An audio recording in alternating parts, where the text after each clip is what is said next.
Bueno, llego a eso después de un largo camino, porque como vos decís es una metáfora y parecen dos palabras nada más, pero en realidad son dos palabras que atrás tienen muchísimo contenido. Es una especie de... A mí no me gusta decir que es un concepto, porque un concepto implica una posibilidad de definición. Entonces uno tiene que tener la chance de decir ceremonia mínima, 2 puntos. Es, ¿no? Y definirlo. En cambio, al ser una metáfora, está abierta a una multiplicidad de sentidos. Implica, sí, un recorte, implica poder ir al detalle, ir a lo aparentemente nimio, que puede pasar por un dicho, por un hecho, que en general son aquellas cosas que en las instituciones se vislumbran como siempre fue así. Eso que siempre fue así, cuando se empieza a hacer un trabajo de pregunta, ¿y por qué pasa esto? Que en general, bueno, en el caso que me compete, implica a niños que están en distintos escenarios, en escenarios educativos, sociojurídicos, judiciales, que en eso vengo trabajando en una distinción muy importante a partir de toda la transformación del sistema de protección de derechos. Eso que uno dice siempre fue así, es portador de la historia y te transporta en el tiempo y en el absurdo, porque nadie puede dar cuenta de por qué siempre fue así.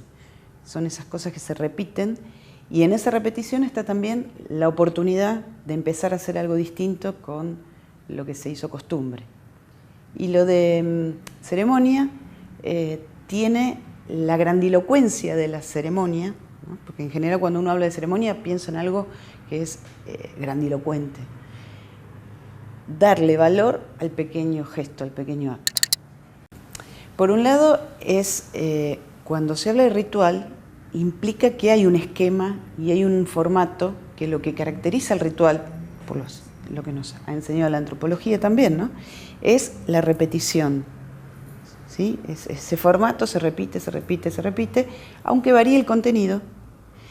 Y la posibilidad de descubrir que en esta época que tanto se cree vivir sin rituales, ¿no? Y tanto rechazo hay a los rituales, en general aquello que hace a lo más significativo del ser humano, que está vinculado a la alimentación, a la sexualidad, a la muerte, esos rituales como que aparentemente desaparecen, nacieron otros cuyo formato y esa repetición están, por ejemplo, en los medios de comunicación y, por ejemplo, la vida cotidiana está absolutamente ritualizada.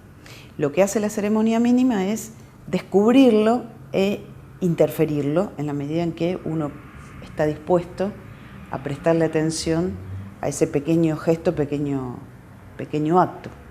¿Puedes dar un ejemplo de esa intervención, ceremonia mínima, frente a un ritual? Sí, mira, tengo un ejemplo, 2 te doy. Uno es una frase que inició de alguna manera toda esta investigación y que estaba enunciada, entre comillas, se amotinaron los bebés. Digamos que hay una contraposición, ¿no? Hay algo que es discordante. Se supone que bebés no tendrían ni capacidad de organización, ni... Bueno, esto está desarrollado en el libro Infancias Públicas no hay derecho y a partir de esa frase se abrió toda la historia del sistema y cómo por la simple razón de que un niño ingresara por estado de abandono dentro de una institución, entre comillas, de menores, ya se decía que sacaba el carné para Batán. Batán es la cárcel de Mar del Plata, ¿no? Entonces, junto con el ingreso a ese hogar, también tenía carné de delincuente. Al haber hecho toda una reconversión del sistema en ese momento, los bebés estaban en una nursería y en esa nursería justo se habían demorado, estaban cambiando unos, ese momento que se despiertan todos juntos y una de las nenitas más grandes dice, tío, vení a ver, le dice el jefe de departamento, pero ¿qué pasa? Escuchá el ruido. Los bebés están todos pegándole a la pared, entonces cuando él va estaban las 10 cunitas y los bebés todos paraditos golpeando sonajero contra la pared. Entonces ahí, y él expresa lo que nos faltaba. Se amotinaron los bebés. Lo dice con gracia, no lo dice, ¿no? Porque era otra escena distinta a la que había sido testigo, que eso era un lugar sin luz, sin aire, los bebés estaban en un estado patético. Bueno, a partir de esto, es que si esa escena no la hubiera visto un operador de minoridad, la hubiera visto un educador, la hubiera visto un psicólogo, la hubiera visto un psicólogo psicoanalista, un psicólogo piagetiano, hubieran dicho otras cosas. Entonces, a partir de ahí empezamos a analizar los distintos discursos en torno a, para un piagetiano se hubiera puesto a ver, por la edad que tenían los chicos, quizás en lo que pasaba con la imitación diferida, y un psicoanalista hubiera pensado quizás en el estadio del espejo, un conductista hubiera dicho, un educador, un psicólogo social, es decir, cada uno hubiera hecho, un sociólogo, ¿no? Entonces podríamos habernos preguntado qué pasa con los fenómenos sociales tempranos.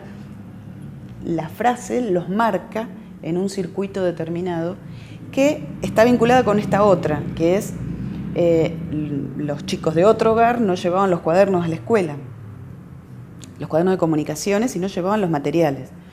Entonces viene distintas notas escritas en las cuales de castigos distintos porque no cumplían. Esto había generado mucho resquemor entre el hogar y la escuela. Bueno, cuando empezamos a indagar, las notas estaban dirigidas a señores padres. Entonces, digamos, la queja era, estos chicos van a ser delincuentes, ya empezaron. Digamos, la misma sintonía. ¿No? Y esto, entonces, bueno, se produce una intervención, una reunión, reuniendo a todos los distintos personajes de esta historia, y fundamentalmente yo me encargo de preguntarle a los nenes qué había pasado. ¿Qué pasa que no llevan el cuaderno a la escuela? Y ellos ponen cara como, digamos, era algo indiferente, no era algo que ni que hubiera todas esas cosas que los adultos decían de ellos, pero sí que los cristalizaban en un lugar. Eran los delincuentes porque eran del hogar tal. Entonces, cuando les pido, a ver, bueno, vamos a verlos, miren, estaban escondidos, los encontraron limpiando. Me fijo y las notas estaban todas dirigidas a señores padres. Y los chicos no estaban con sus papás ahí. Entonces, literalmente, ellos no respondían. Entonces, si señores padres no estaban, ¿a quién dársela? Entonces hubo todo un cambio en donde, en el trabajo con las maestras y con las directoras de la escuela, que eran varias, porque los chicos iban a distintos lugares, que dirigieran la nota a la persona que sí estaba todos los días, que se llamaba, llamémosla María. Entonces, bueno, María dirigía el lugar, entonces se había hecho una rutina de recibir todos los días a los chicos cuando volvían de la escuela, le tenían que traer el cuaderno. Entonces, al traer el cuaderno tenían la oportunidad de qué tal, cómo te fue, qué pasó, qué dijo, ¿sí?